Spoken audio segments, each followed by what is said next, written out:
Hey guys, welcome back to part 2. Okay, first up is The Craft, bit of a cheap flick. Neve Campbell, Robin Tunney, and two other actresses. One, I don't know who they are. One I can't pronounce her name, she's the bird in American History X at the beginning. And the other one's Rachel True, which I've never seen her in anything ever since. Yeah, it's basically four public school girl kind of thing. They put a witch's coven together with disastrous consequences. But it's a cracking little movie, well worth a check out, The Craft. Okay, next up we've got the awesome Blade trilogy. Wesley Snipes, Chris Christopherson, can't beat it. I love the original Blade. It's a fantastic movie, really classic action film. I just so many good things about it. I love the soundtrack in the beginning when he's in the club. It's just awesome. Wesley Snipes puts in a stellar performance. His outfit looks great. I love his little facial expressions that he does. He's just oozes cool in this movie. And he just kicks the shit out of a lot of vampires, and the effects are just awesome when he uses like his little spinning blade thing. He throws it around the room and he chops them and they just disintegrate. It's just so cool. It's just a fantastic film. It just harks back to the old 80s action movies that you just pop on, just switch your brain off and enjoy the action and watch a lot of people getting killed. It's great. I'll say Blade 2, I don't like it. It's okay. The problem I think I have with this one is because I'm not a fan of comic books, and this one is more, as far as I understand it, is more in the vein of the actual comic. And I just couldn't get to grips with it. I just thought it was really crap. There was like one scene in particular I liked. That was it. That was mainly because of the camera work. I thought the camera work was really cool. But other than that, no, it was okay. Blade Trinity, however, I absolutely loved because it's back on track with the first one. Full on action. Even putting Jessica Biel and the bloke I don't know his name. What's his name? I don't know. Anyway, that bloke there with the beard, I ain't got a clue what his name is. But they were really great additions. I didn't think it would work. I mean, he had Triple H in this movie, and I was like, what the hell's going on? But even he was quite decent in it. And it's just an excellent movie. And Dominic, bloody hell, I can't, Dominic something anyway. The geezer that plays Lincoln Burrows in Prison Break, he plays as Dracula. And he's not the best Dracula in the world, but for what he needed to do, he did quite a cool job, and it was fun. It's a good fun movie, you can't go wrong. And that fellow whose name I don't know, the beard, he's really good because he does loads of great comedy moments, there's some voice cracking, and I thought it was really good. It was like a buddy Blade movie. It's excellent. Okay, next up, one of my favourite films of all time, Mark Wahlberg's Shooter. I absolutely adore this film. It is brilliant. This is just classic action with good storytelling. Fantastic performance from Mark Wahlberg, who I really do think is a bit of an underrated actor, probably because he picks a lot of shit films. He doesn't tend to have the best choice of films, but he does the best he can with what he's given. But Shooter is just classic. If you don't know, the plot is he's a special forces sniper, and basically at the beginning of the movie you see him in a country he's not supposed to be in, and the government are all there with the army, and the mission goes tits up, and they leave him behind because he's not supposed to be there. So they have to deny he's ever been there, and they can't say the American army's been in that country, so they have to basically just leave him there to die or survive. And he survives, and he basically hates the government, and after that he ends up living in the woods with his dog, becomes completely conspiratorial and hates the government, don't trust them at all. And then one day Danny Glover comes to him and says, like, we've heard some chatter on the line, like, let's keep it comfortable.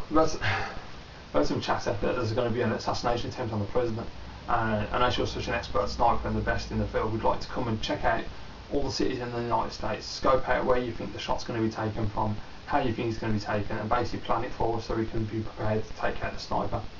And basically what happens is he gets set up as the sniper for trying to kill the president.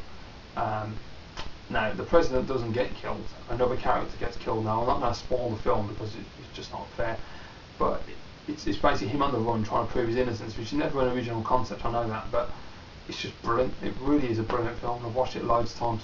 Awesome. So Shooter, go and watch it. It's excellent. And by the way, that's an Australian Blu-ray, because of Blu-ray HD DVD war, this film went back and forth between formats, and it was a pain in the arse to get it on Blu-ray, so I had to get it from Australia, but it's awesome. Next one, Notorious, Life and Times of Biggie Smalls. This is his life story basically. Jamal Woolard, who plays the lead role of Biggie Smalls, is just amazing, absolutely stunning. First film he's ever done, one of the best performances I've seen in a long time. Genius guy. great film, really well made. All the actors they picked for the different parts of like Little Kim, Faith Evans, Mrs. Wallace, you know, it was just genius, Puffy. It's brilliant, really great film. How long we got? We've got ages, you've got another 5 minutes. Oh, okay. So now we're coming up to my favourite film of all time. Now this is between two films. The one I was going to pick, I decided not to because the other film's far superior.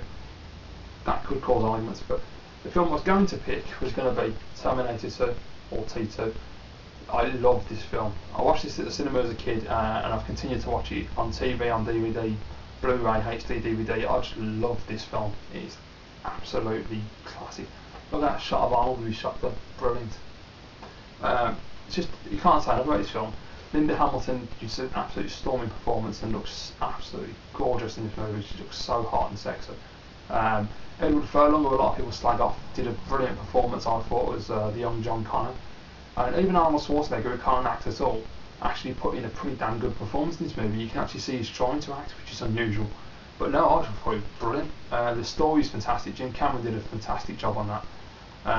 I love the way you've got the whole concept of the movie is just brilliant. I mean, you know, the break Sarah out to come and help him because she's in a mental home. And then you got the whole story of Miles Dyson and Cyberdyne, and you have to, you know, she goes after Miles Dyson because Miles Dyson is just the person who kicks off the whole Cyberdyne systems, and you know the end of the world basically. I'm not going to wreck the film too much actually because some people might have not seen it, but it's just a fantastic post-apocalyptic, well not post-apocalyptic, whatever you call it beforehand. Yeah, it's an apocalyptic movie anyway, and Terminator 2 is an absolute classic sci-fi, but it's also a classic action. So if you like action films, if you have never seen Terminator 2, and I'm amazed if no one's seen this yet, you have to watch it. It's one of the best films I've ever watched. Okay, now down to my, how long have we got now? 3 minutes. Right, my favourite film of all time right now is the Die Hard series. Love Die Hard. Bruce Willis is one of the best actors ever. We've got Die Hard 4 Tin Edition, which a lot of people slag Die Hard 4 off, and I don't know why, because I personally think it's fantastic, and it's just as good as the first three, if not probably better than number 2, I would say. But my ultimate favourite film of all time, without doubt, is the original Die Hard 1, or Die Hard. I love Die Hard, mainly because the time it came out it was completely fresh. The idea was just an amazing concept. It boosted Bruce Willis because, you know, he'd been doing moonlighting and his career wasn't really going anywhere. And so basically, this film started Bruce Willis's career and put him on the map as an absolutely amazing actor. And the booklets all bust and that's annoying. But yeah, it's just great. It's just loads of really cool dialogue, fantastic performances for Bruce Willis and Alan Rickman. Alan Rickman's just, oh, he's just so cool in this film. And even the guy that plays Al, the cop, I don't know what his name is, but he's just really good and all.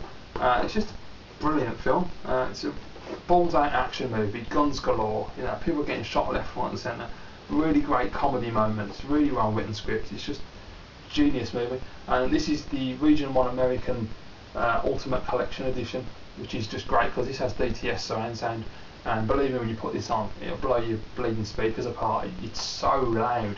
When that German guy was running across the roof with his big machine gun in the first one, God, that's loud. The bass is unbelievable. I love Die Hard. I mean, I defy any man to not like Die Hard.